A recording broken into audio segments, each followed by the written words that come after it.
Достар, бүгін мен сіздерге ешек ертегісін айтып беретін боламын. Олай болса, ертегімді соңына дейін тыңдаңыздар, өте қызықты болады. Бұл баяғыда орманда болған оқиға еді. Ашық алаңқайда кішкентай ескі ешек тұр екен. Оның қасынан жүгіріп өтіп бара жатқан қашқан ешекті көріп қалады. Сүйкімді кішкентай, бұл үйде кім тұрады, дейді.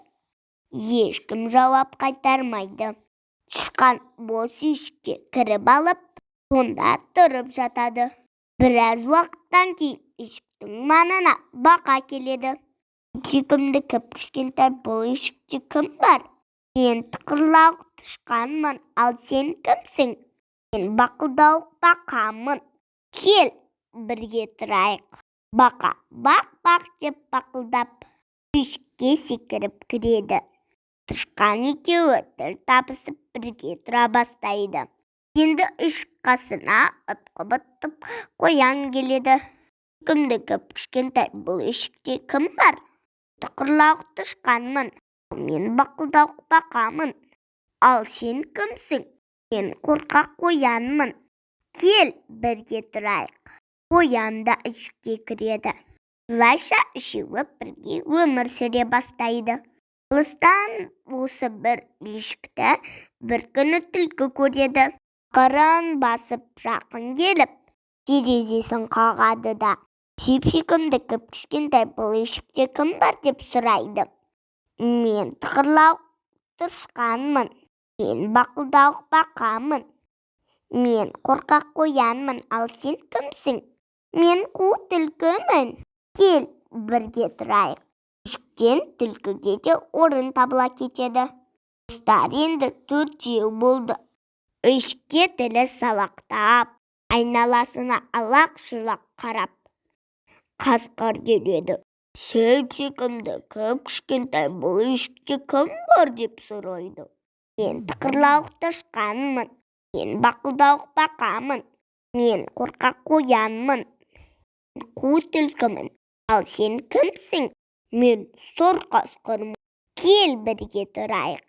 Қасқыр қысылып, әрең дегенде ішке кіреді. Сөйтіп кішкентай үйшікте бесеуі өмір сүреді. Барлығы қосылып, ән айтып, тату-тәтті өмір сүреді. Бір күні жидектеліп жүрген аю үйшік тұрғындарының салған әнін естиді. Ол үйшікке жақын келіп, бар даусымен: сүйкімді кішкентай, бұл үйшікте кім бар? Мен тықырлауық тышқанмын, бақылдауық бақамын. Мен қорқақ қоянмын, мен қу түлкімін. Мен болсам сұр қасқырмын. Ал сен кімсің? Қорбанбай аюмын. Кел, бірге тұрайық. Аю ары-бері үйшікке кірмекші болады. Бірақ оның басы сыйғанымен денесі сыймай қалады.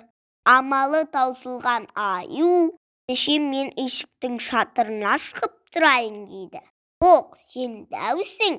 Сені кішкентай үйшігіміз көтере алмайды. Жатасың ғой, деп үйдің ішіндегілер шырылдайды. Қорықпаңдар, түк те болмайды, деп аю олардың сөзіне құлақ аспайды. Кішкентай үйшіктегі тұрғындар амалсызға келіседі. Аю қорбаңдап үйшіктің төбесіне шығады. Сол-ақ екен, ескі үйшік шықырлап, шашылып қалады. Тықырлауық тышқан, бақылдауық бақа, қорқақ қоян, қу түлкі, сұр қасқыр, барлығы аман-есен үйшіктен шығып үлгереді. Аюға олар ренжімейді. Қайта барлығы бірігіп, денелерді тасып, үйшік тұрғызуға кірісіп кетеді. Осылайша достар өздеріне әп-әдемі жаңа үй соғып алады. Мінекей достар, осымен менің ертегім аяқталды. Егер менің ертегім ұнап жатса, лайк басып тіркеліп кетіңіздер.